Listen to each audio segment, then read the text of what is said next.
Hello, welcome. I'm George Saltzman. It's my pleasure to welcome you to the series of webinars focused on the integration of artificial intelligence and other advanced digital innovations in education. This series is co-hosted by the UNESCO Institute for Information Technology and Education and Shanghai Open University. It's made free to all to attend and free for you to integrate into your educational curriculum or courses should you choose. As a reminder to our live participants, we encourage you to submit your questions and comments to the presenter in the chat below.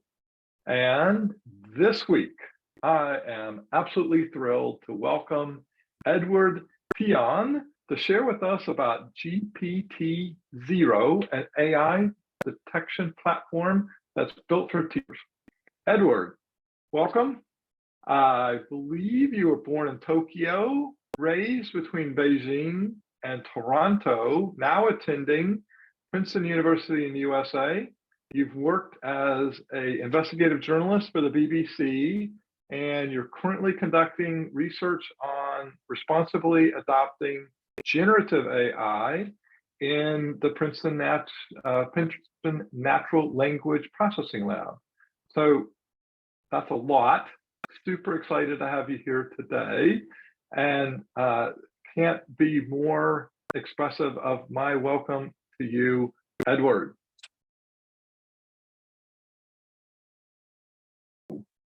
Awesome. Thank you so much for having me, George. And I'm really grateful to the awesome folks at the UNESCO IITE for making this happen. And I understand, they're working on integrating our API as well. And they're one of 40 organizations that are doing that. So it's really awesome. I'd love to, have a presentation prepared, but definitely want to keep this more casual as well and answer any questions and sort of open the conversation together. So I'll get started by sharing my screen. Great. Okay. So I understand I'm going to go into this for like 20-30 minutes and then try to have a conversation with everybody on how do we react to this incredible but also a technology that changes a lot for education. So to start, this is my presentation roadmap. I want to start by talking about background on what's happening, a little bit about myself and GPTZero and how it all got started. Then I want to talk about how can teachers adapt to generative AI entering their classrooms. And we have an awesome GPTZero educators community, which shared a lot of thoughts there, as well as how should students responsibly use generative AI in our lives, because this technology is here and is the future that we as Gen Z are entering. And lastly, I'd love to talk about how GPTZero as a platform is evolving specifically for the education use case. To start, George very kindly gave an intro. I'm currently a computer science and journalism student at Princeton. One of the really key motivators for me building a tool to detect AI was actually I spent a year off from school at the BBC and was working with the BBC disinformation team. And we looked a lot at detecting fake news, conspiracy theories, bots. And even back in 2020, when I was there, I remember an early mentor of mine, Benjamin Strick at the BBC, pointing us towards these campaigns where even then AI was being used on Facebook, for example, and Twitter to generate human faces. And I remember we were detecting these. And at that point, the popular model for generating faces was StyleGAN. And it was so interesting because these faces looked like real humans, but we were able to find sort of the key to detecting them, which is the eyes. It was like, look at the eyes. And it was like this computer model can generate realistic faces, but the eyes and the pupils all started at the exact same location. I remember doing that, and it was so fascinating. It sort of opened this world of detecting what's machine and what's human. And even beyond the education use case, where this is clearly so vital to know, I would say that sort of it has implications that everybody deserves to know the truth, not just teachers and students, and no one wants to be deceived if something they're seeing or reading or conversing with is misrepresented as human when it's not. So that was the key motivator for me, that to sort of like enter this field of detecting what's AI or not. And you can imagine this Pandora box that's opened by ChatGPT. Now these bots on Twitter or Facebook won't just look like humans, they might also talk like them. And that's something of concern that we have to build the safeguards for. So yeah, in November, we were all sort of aware of ChatGPT coming out, and I definitely felt the immediate motivator to see, hey, we got to build like the safeguards so these tools are adopted. And one of the concerns was, as I talked about, tools like ChatGPT are great at writing news articles or information or essays that look like real news, but are not so much real news. And yeah, they're great at pumping out fake news as well. So I was coming at it from a perspective of, hey, we need to make sure from a misinformation, fake news perspective that we can detect whether something is AI written or not. So yeah, the arrival of generative AI, as George said, kind of hit us all really, really fast. I almost make the analogy of it's like a fire hose. We're suddenly thrust upon this new world. And it is a little bit like opening a Pandora's box, that this is a brilliant and incredible innovation. But once we open the box, we can never really dial back. And I would say that a lot of technology that's introduced into the world, including generative AI or social media, are sort of, hey, it's built, and then we don't really think about the consequences. And that's definitely not the right approach. We really need to build the safeguards so technology is adopted responsibly, not like months or years after you release the technology, but right away. And for me, that was where I thought, hey, maybe I could step in and sort of like over my winter break, I was home. I was already doing research on AI detection with the Princeton NLP lab, and had this technology on my laptop. And I was like, hey, why don't I just code this out so everybody could use it and fill this immediate need? And that was the initial viral app. And we were completely blown away of how much it blew up, and sort of the amount of traction it got, especially among teachers.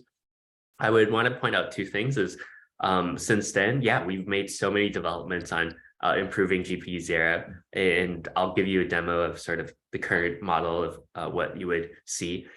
Two is, we're committed to keeping GPTZero free for like individual teachers forever. Like, I want this to be a tool that's accessible to everybody. And soon it's not just teachers and students, like everyone deserves a tool like this just at their fingertips, especially as we're entering into a world where there's going to be just more and more generative AI content. It's definitely going to grow and grow as it's widely adopted.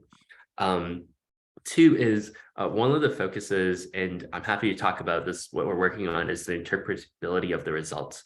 So for example, even in the initial beta, some of the numbers we use to fingerprint what AI writing looks like, which is different from what human writing looks like, but sort of like analyzed by our models, is you can like visually see it. So for example, like humans have creativity, and because of our short-term memory, we have these bursts in creativity.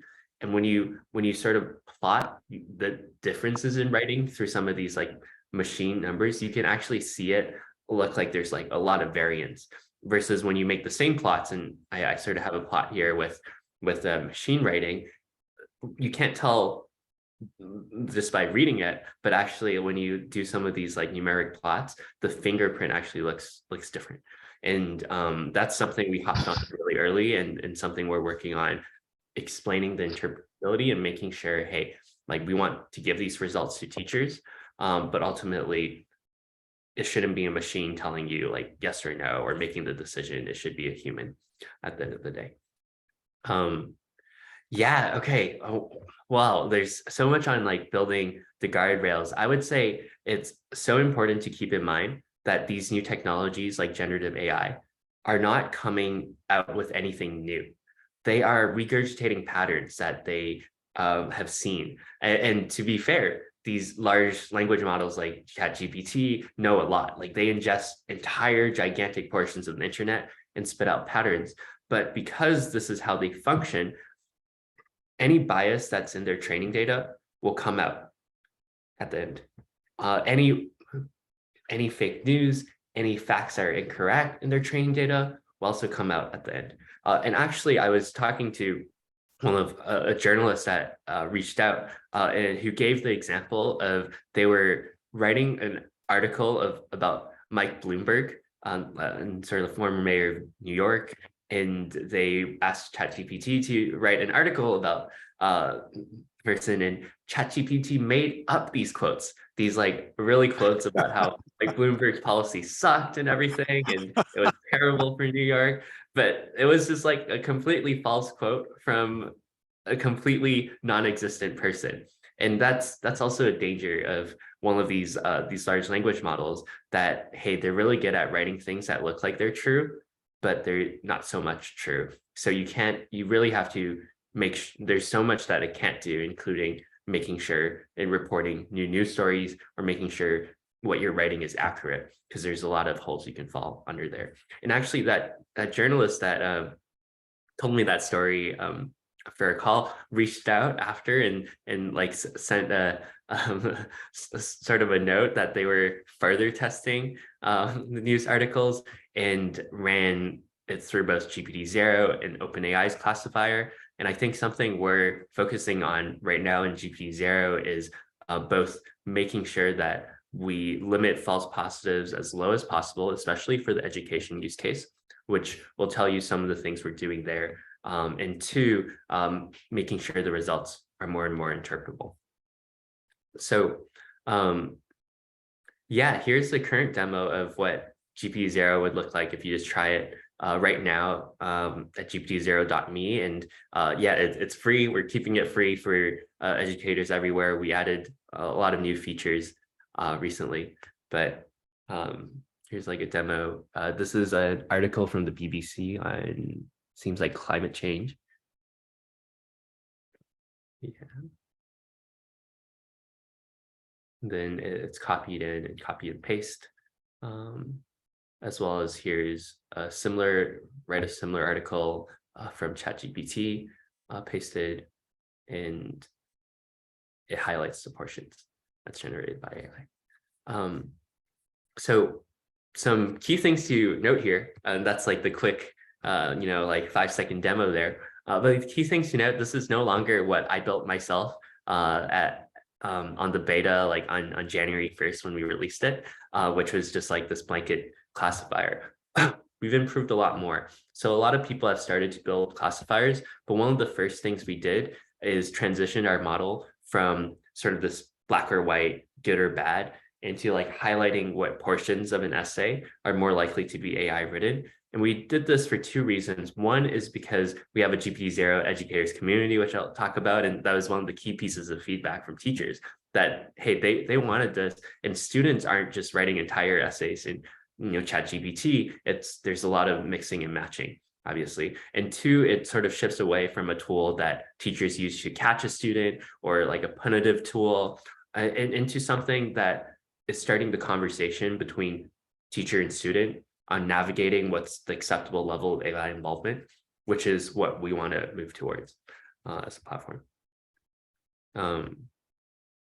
Great, yeah, that's 1.4 million. That's a number of people across the world that have used GPTZero now, which is insane and incredible to think about. I would really like to emphasize that this is not just in one country. This is like really international. We've had first teachers reach out from France, Switzerland, the UK, and then India, China, Singapore, Thailand, Malaysia, Indonesia, Japan.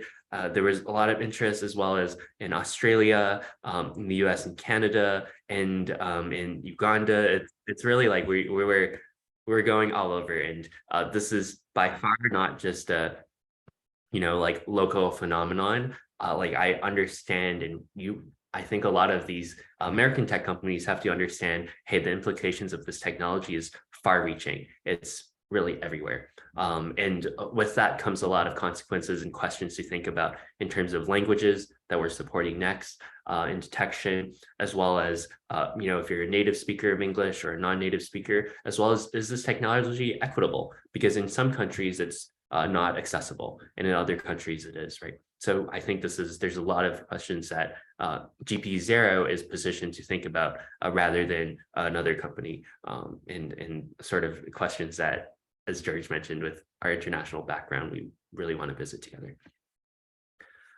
Yeah, so as we transition to thinking about how teachers respond to AI entering their classrooms, I would like to point out like this awesome community that we built, where a lot of educators are sharing resources with each other and is sort of a GPTZero platform for educators. So that's the Facebook group link. I don't know if, maybe afterwards during the question session, I can just, George or we can just drop it in the chat. Yeah, so and if you're like educator and if you just look for approval and you're in this call, we're more than happy to just approve and sort of hear your feedback and communicate with the community. But it's been a really helpful community in terms of, one, sharing resources between teachers. So a lot of educators in our community have been sharing these guides of, hey, how do we start approaching generative AI in the classroom? And a piece of sort of like a broad overview of what we've taken is that the game is going to change and teachers are adopting their curriculum and their policies, but how do we still spur critical thinking skills? And it's not, we're opposed to generative AI usage and it's interested in our classroom, but what kind of skills do we want to teach students and at what level? Because the policy at K-12 level or middle school or high school level is going to look like a completely different policy, perhaps from one at the university level. And it's been really helpful for teachers to share techniques on designing assignments that still spur and emphasize critical thinking skills.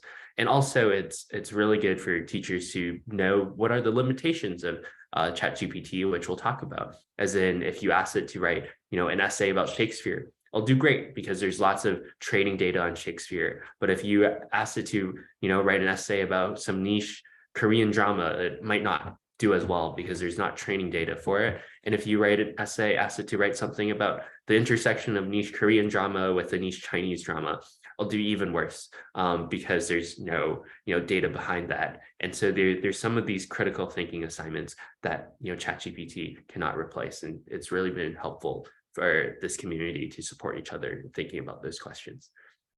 Happy to share links to some of those. But yeah, I also was gonna just like share some of these like feedback posts that I was looking at yesterday night through the educators community. This one was interesting. It's an attempt to avoid lazy ChatGPT generated papers.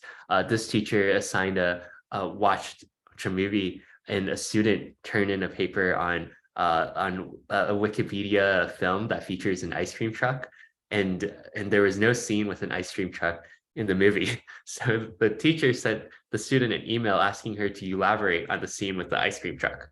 And anyways, it's an interesting case study because it shows there's a lot of lessons learned for both the teacher here and also the student in knowing that, hey, like ChatGPT might write things that sound convincing, but it's not real. It's like you need to do the thinking yourself. So I found this one pretty hilarious, as well as, and a good move on the teacher, not saying, hey, but it was interesting as well. And then this educator was sharing more about reflecting on AI machines. And they noticed that like their students are starting to write with AI technologies, but it's not they're opposed to the AI usage, but it's more of, this educator is saying, offering students feedback is something that they really enjoy and value, and it almost feels empty when they're offering feedback to ChatGPT written essays, because it's almost like it's not theirs, and in the issues of authenticity, it's sort of key. And I really emphasize it with this as well. And in sort of the past, I took as a journalism student as well, unless the computer science side, I've taken some writing classes at school, and it's really powerful to have like this word for word feedback from some brilliant writers or teachers and educators. And I do understand how perhaps the same feedback towards a ChatGPT written essay just does feel empty, and you don't learn as much as well. And I mean, there's a lot of philosophical questions that also arise with ChatGPT entering the classroom that we're happy to talk about. But it's great to have not even just like the practical day-to-day what's happening in the classroom, but to start thinking about that with a community of teachers. Yeah, my 2 cents is that in the future, it would be a sad world if everyone is using ChatGPT to write their essays, because then people lose the skills to write originally. And in that kind of world down the line, I believe like the skills to write originally will be even more important. I'm sure this teacher really emphasizes that. So it's interesting to think about the feedback perspective as well. Yeah, in terms of this news article about ChatGPT being banned in New York public schools at the start of January, I was actually one of the first people that came out on media, television to say that, hey, this is not the right solution. And I mean, I think that viewpoint has been more widely adopted in our educator community and by a lot of people now. But for me, it was a no-brainer at first, because one, students are going to find exploits and ways to get around these bans. They never stop students in the end of the day. And thinking for a mind of student myself, yeah, these blanket bans are not going to work. And two, I would like to say that this technology is the future for our generation, and it's important for students to be exposed to them and learn the skills. And at what age is a question, because there are privacy policies, maybe for younger than 13, kids should not be exposed to these technologies, but eventually. And it would be a disservice to students if they never get the opportunity to use these technologies. In fact, it's interesting to think about this term prompt engineering, which is now a potential new job on the market. And the idea of prompt engineering is to just ask ChatGPT and give it the right prompts to get the answers. And there's actually a lot of nuance to this. I mean, it feels like not a very comprehensive job at first, but apparently I've been learning there's a lot of nuance. Like if you're trying to get ChatGPT or these large language models to write specific things, there's something called few shot examples, where you're giving it like an example, an answer, an example, an answer, and then you give the question. And then because you sort of tune what the answers are going to look like, it gives way better results. So that was one technique that's been very popular in both research and practical use cases in prompt engineering, giving the right prompts to these models. And almost this job is you're not like a snake whisperer, but like a large language model whisperer, and you're giving the right prompts. But it's interesting to think about that. Hey, this technology is going to change a lot of what students are looking to apply and work on after, and it would be a disservice not to know anything about it. Two is, yeah, ChatGPT does have benefits. It's great at generating ideas. It's great at getting people started. It's not so good at finishing the job in terms of fact checking, in terms of, completing your essay. And a student really needs to do that at the end of the day. So I think it's important for the teacher, but definitely the student, to think about what these technologies can do and what these technologies cannot. And on understanding limitations, I had a few other thoughts of what this technology cannot do.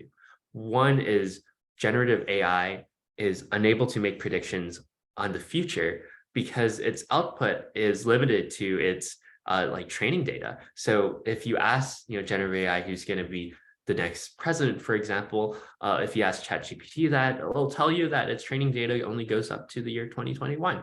And this is important because it's not coming up with new information. If you're asking to make these difficult predictions where there's important context that it's missing, then its results are going to be very poor and biased, and that's dangerous for a lot of use cases.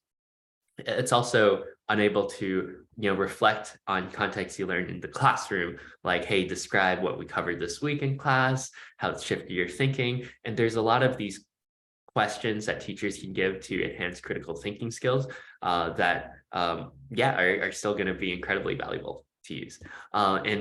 So far, these technologies can't do multimedia projects. There's DALL-E that can generate images, but if you're asking things to like design an interactive Google map, a multimedia timeline, Chat GPT cannot do that. And there's always going to be projects where Chat GPT cannot do. Yeah, I would say we saw the demo of GPTZero for education and it's really awesome that this is what we've built and is a product we're building for teachers in terms of giving interpretability, highlighting the portions of essays, and now we recently added like batch uploads of uploading a lot of files at once. Yes, we built out a dashboard recently as well. So if you go to the gptzero.me website, you can make an account.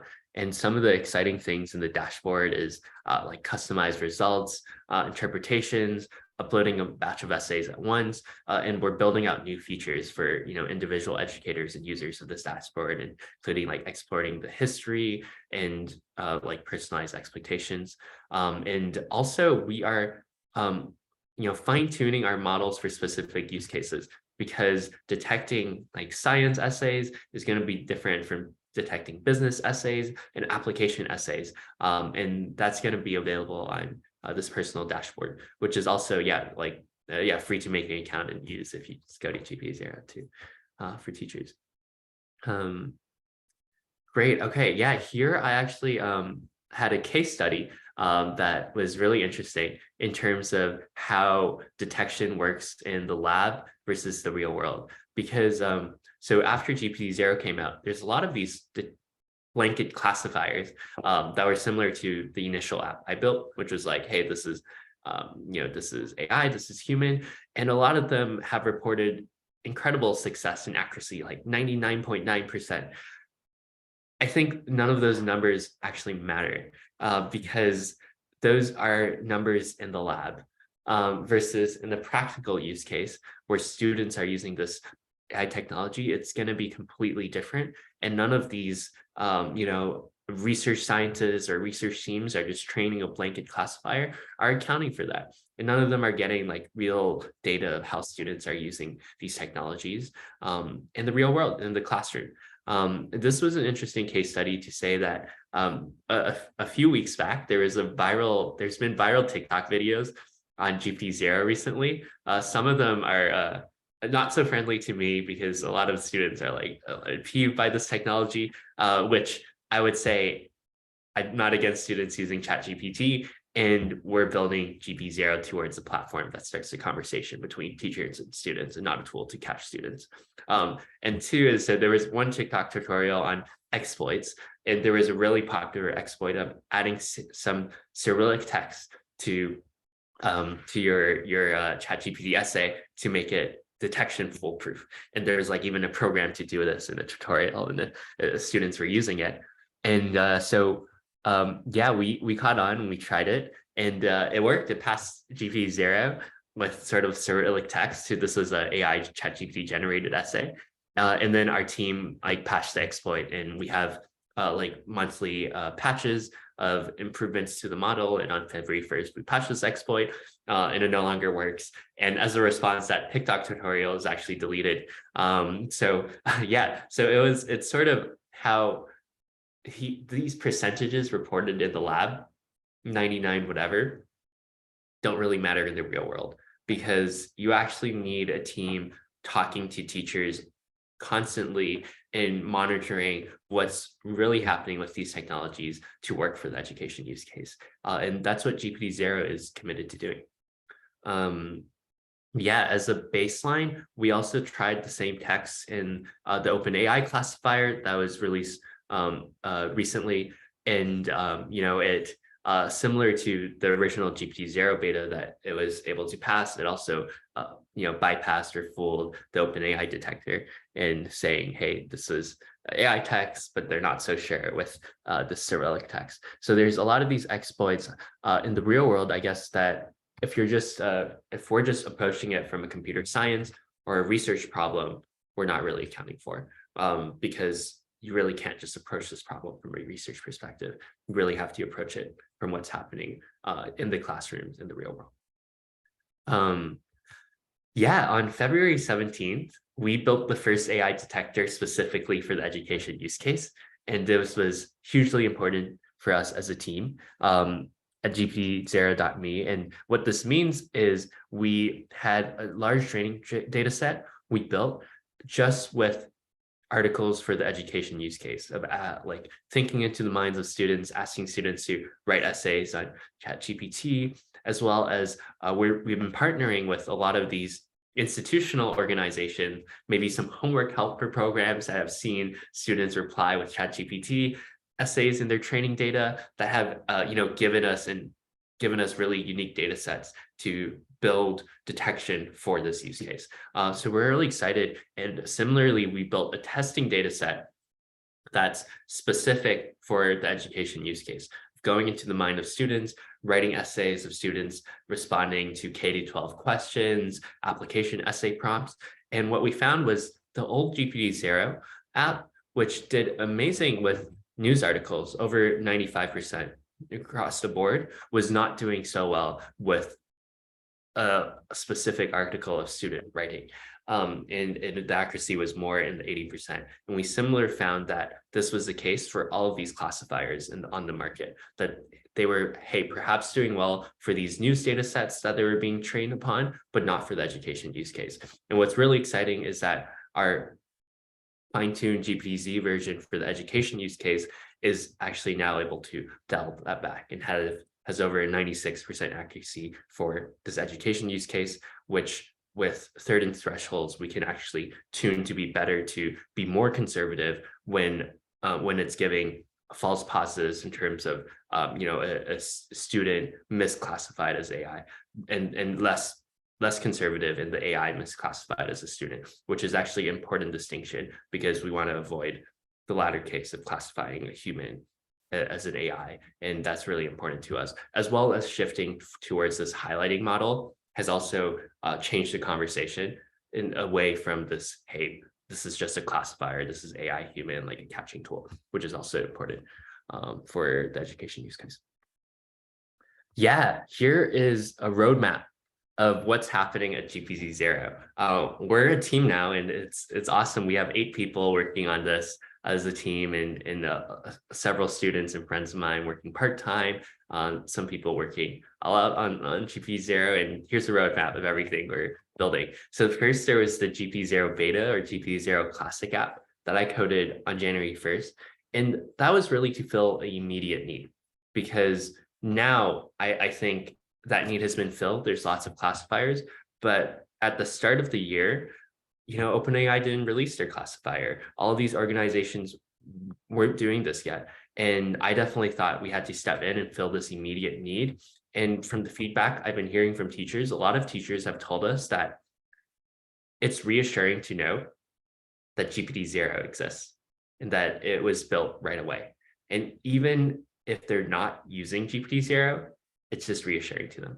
I don't know if that sort of makes sense. The part of like, even if they're not using the tool, it was just like reassuring to know that it existed. And for me, that was really valuable feedback because it was more of the case that, hey, we built a classifier. People are using the same methodologies now that GPT-Zero released, but it was there to fill an immediate need and start the conversation on adopting this technology responsibly and, sort of spark a community to also do it. Then on January 27th, we built GPT-Zero-X, which is this highlighting model for educators. And that sort of is the current offering and pushes GPT-Zero towards how do we solve this problem for the education use case well, and how do we shift away from a blanket classifier, which is not going to work, to something that can really like support students' education.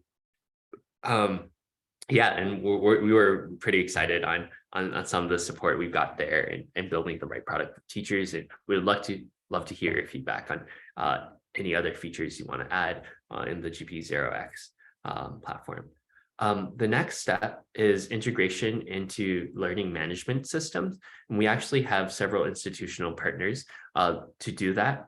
And I'll talk about it in the next slide as well. The impetus for this is we've been hearing from teachers that, hey, GPTZero is great in a lot of use cases. They just want to upload. But what if this was just an extra button on Google Classroom, on Moodle, on Canvas, etc.? This would be a lot easier. And I'll tell you that it's going to happen. So I'm really excited to share a little bit more of that later.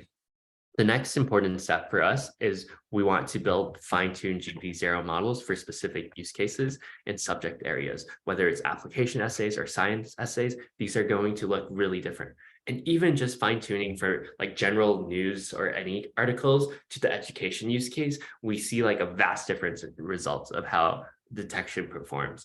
So that sort of is a motivator that it's so important that when you're building these detection models, it's specific for what you're detecting.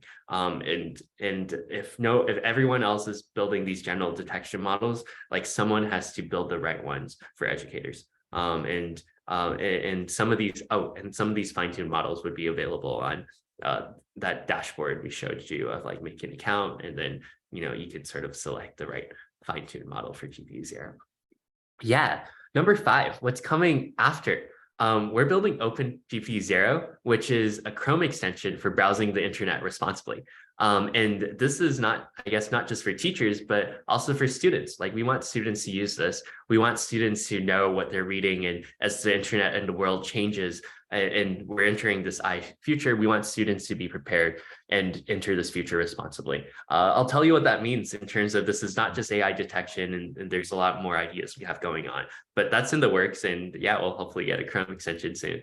And lastly, and sort of our final goal is to build GPTZero platform. And what that means and what that looks like is almost a text editor, like Google Docs or Google Edits. But when giving this text editor, the teacher can specify what level of AI involvement they want in this assignment or the subject area, whether it's, hey, we just want AI involvement for generating ideas, but not finishing the tools. And the teacher can specify what amount of like footprint they want for when AI is used. So for example, if they want to keep the highlighting up, that the final essay that's turned in actually highlights the portions that are AI generated.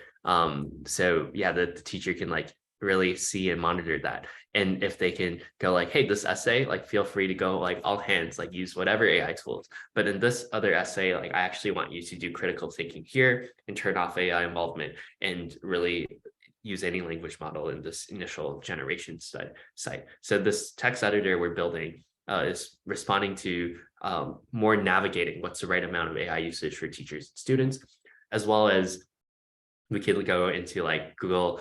So just like, Google Edits have edits history, the teacher can sort of preset the expectation that, hey, students just use this platform to write. Or if you're, copy and pasting something over, GPTZero can do detection at increments instead of detecting the whole essay at the end, like when you're copying and pasting a large chunk, sort of focus detection on that.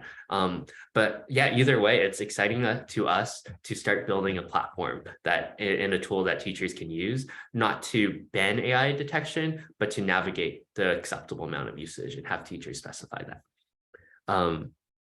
Cool. Oh yeah. Okay. On LMS integration, I was going to give this awesome news that it's possible. So we're partnering with some of the biggest LMSs and some that's not exactly out there, but it's really exciting for long-term integration. And 2 is we have a partner, K16 Solutions, who they're an awesome data platform for LMSs, and they're already integrated.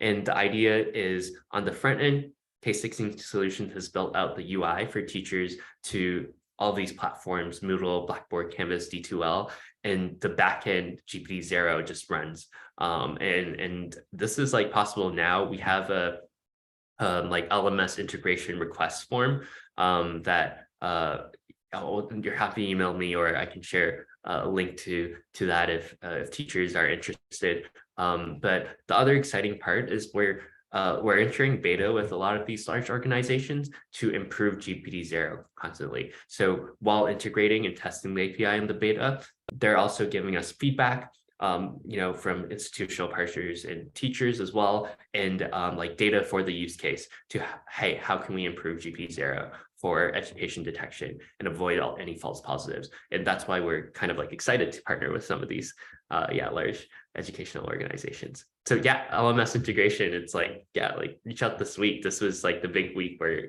hey, we're integrating into learning management systems, because that's where teachers find the most convenience too. Yeah, on OpenGPTZero, the Chrome extension, I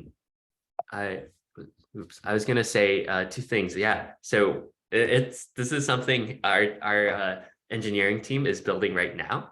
And expect it to launch in March, hopefully the start of March. And that's what we plan for, like right when March starts. And it's a Chrome extension for Chrome and Firefox. And the idea is not just AI detection, but first to bring, highlight AI wherever you're browsing on the internet, and to know what you're, looking at. It might have some AI involvement, whether it's on LinkedIn, your email, Twitter feed, news articles.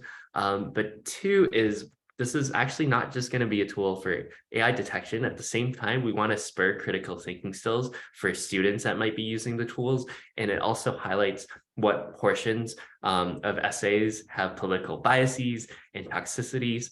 The last thing that's really exciting to us, the same technologies that are detecting what's unique in human writing, such as variances in like randomness in your writing, this number called perplexity, which is something I sort of brought forth in the initial GPTZero beta, and a lot of people are using, that refers to how human this piece of writing is versus like how like familiar to a machine this writing is.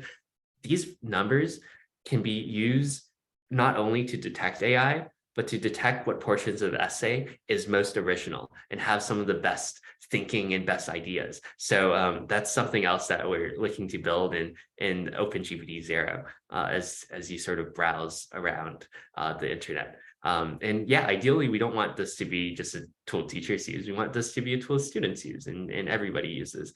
So that's pretty exciting to us. Cool. Yeah. So that's me. That's sort of the roadmap of and everything we're thinking about. Please feel free to reach out to me directly. And we also have a Substack, which is where we're posting all of these updates, such as the LMS integration we posted to teachers recently, as well as when the Chrome extension comes online, and sort of these dashboard updates as well. And that's at gptzero.substack.com. Great. Yeah. That's the presentation. Awesome. And Edward. any questions.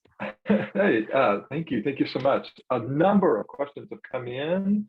If you have other questions, please add those into the chat. Let me bring you a couple of these that come to you that have already been posted. So Nai Wang, who is in Phoenix at Arizona State University, was talking about, echoing about embracing the tool instead of banning them. Ian Jukes, who is in Vancouver, British Columbia, up in Canada, asked a question about schools. Like, I know New York City public schools have come out very publicly saying that they're going to ban ChatGPT. When you think about these kinds of policies that ignore whether or not students use ChatGPT, that are thinking about these kind of blanket bans on ChatGPT, what's your thoughts on Nai's, embrace the tool, not banning it?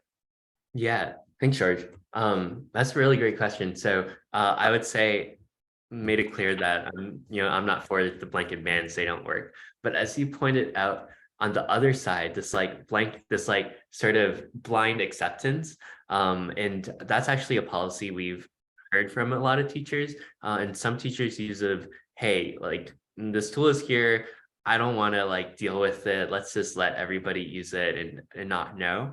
And there's some benefits, but some problems there. I think the problem there is that actually ChatGPT usage is not equitable.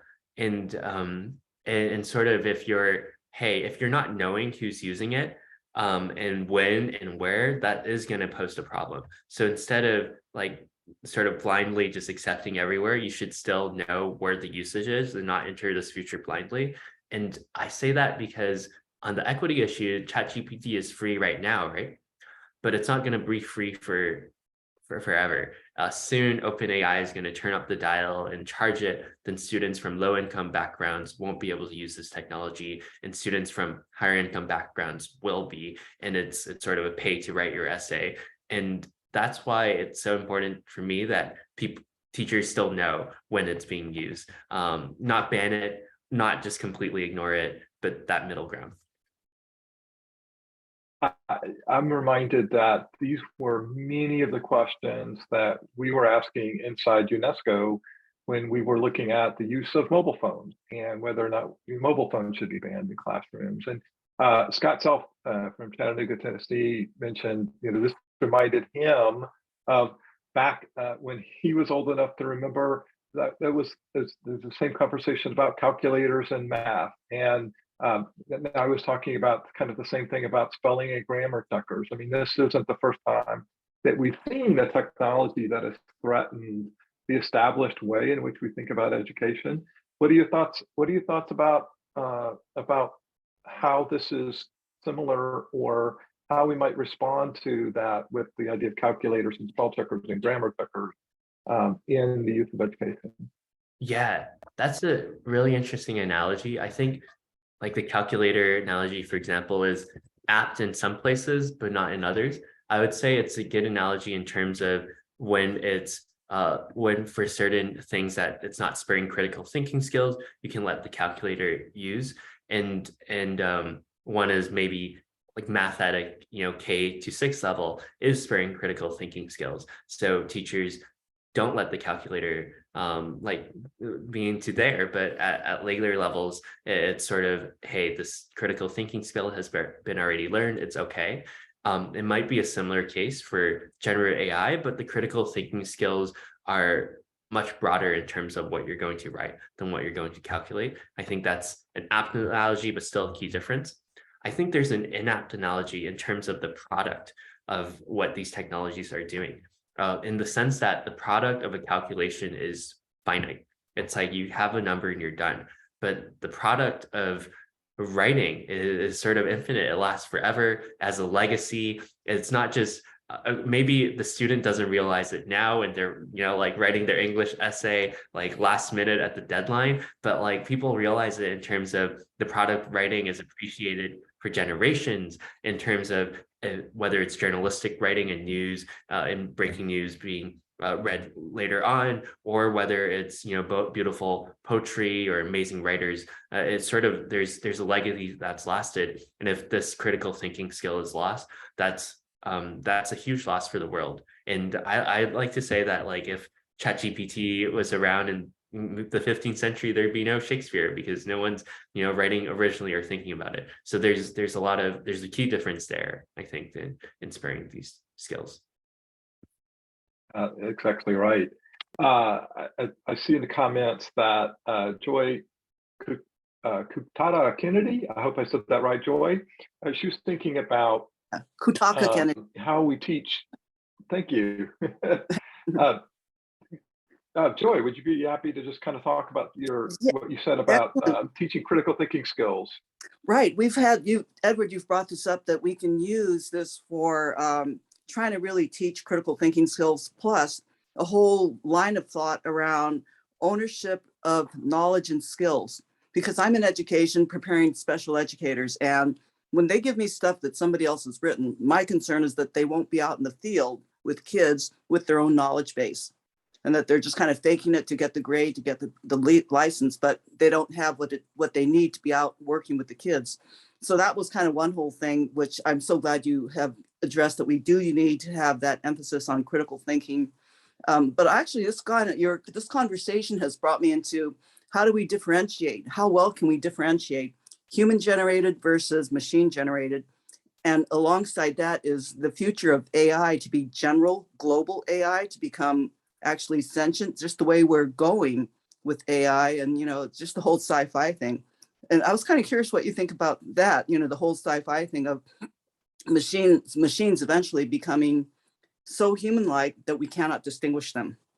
Yeah, a fascinating thing. I definitely believe that this technology is just going to be more and more ubiquitous. It's going to be everywhere soon. Like Microsoft had plans to integrate it into all their suite of products, not just search engines, but also writing platforms. So it's going to be ubiquitous. I would say in terms of the actual like technology of when the machines are not going to be detectable, we're not there yet. Actually, most of these large language models are using the same technologies of like generating with probabilities of what's next. And this is pretty much sort of the accepted standard in the AI community. And these ideas of using perplexity to detect them works while large language models are using this technology of producing with probabilities. And what we see is that if there's a research scientist that comes up with like a totally different generation mechanism, it's possible, but it's not going to happen in the next 5 years for sure, if not longer. And it takes actually a great amount of time to go from research to actual industry usage in terms of, hey, this is widely distributed by the largest tech companies. So for now, we are still safe. Yeah, because, AlphaGo, where you have ML processing, AlphaGo, where the machine is teaching itself how to be a better Go player than humans. And it's kind of like that technology of the iterative learning within the machine itself through all the decision trees, whatever, so we have some time before that really comes to us where it's going to be globally, sentient perhaps. Okay, thank you. Of course.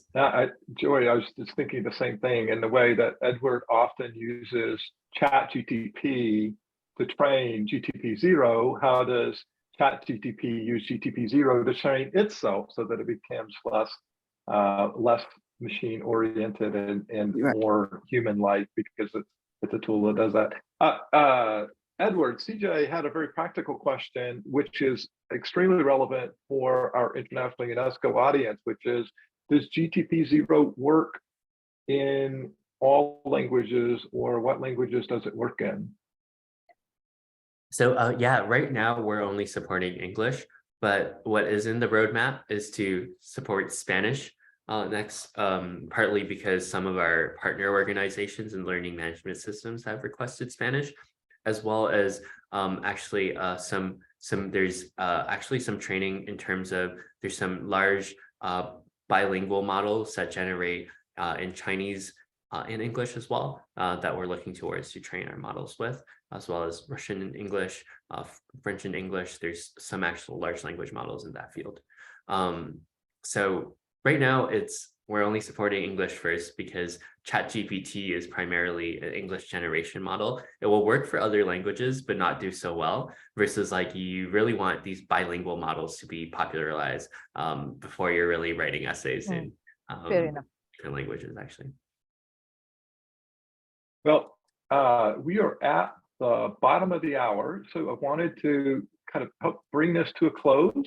Again, thanking our co-hosts, which are UNESCO Institute for Information Technologies and Education and Shanghai Open University, for making this possible and providing us a space in which we can have these conversations. So thank you again to our co-host. I want to invite you to join in tomorrow for the next in this series, which is with Maya Georgieva, who's looking at shaping the future of immersive learning in a metaverse and AI world. So again, thank you for joining us for this live recording. If you are joining us in the recording, we want to thank you for joining us from there, and look forward to seeing you again on another event. Thank you so much for your attendance and your engagement. A great audience today and a fantastic speaker. Thank you, Edward, for all that you do, not just speaking to the UNESCO world, but for your work in creating tools that are helping educators everywhere. Thank you. Yeah, Thanks so much, George. And thanks, everybody. I just shared the link to the Facebook educators group and in our email like blog where we're putting on the updates. If you want to follow on the journey, we would love that and would love your feedback. Thank you so much, everybody. Awesome. Thank you, everyone. Thank you, Edward.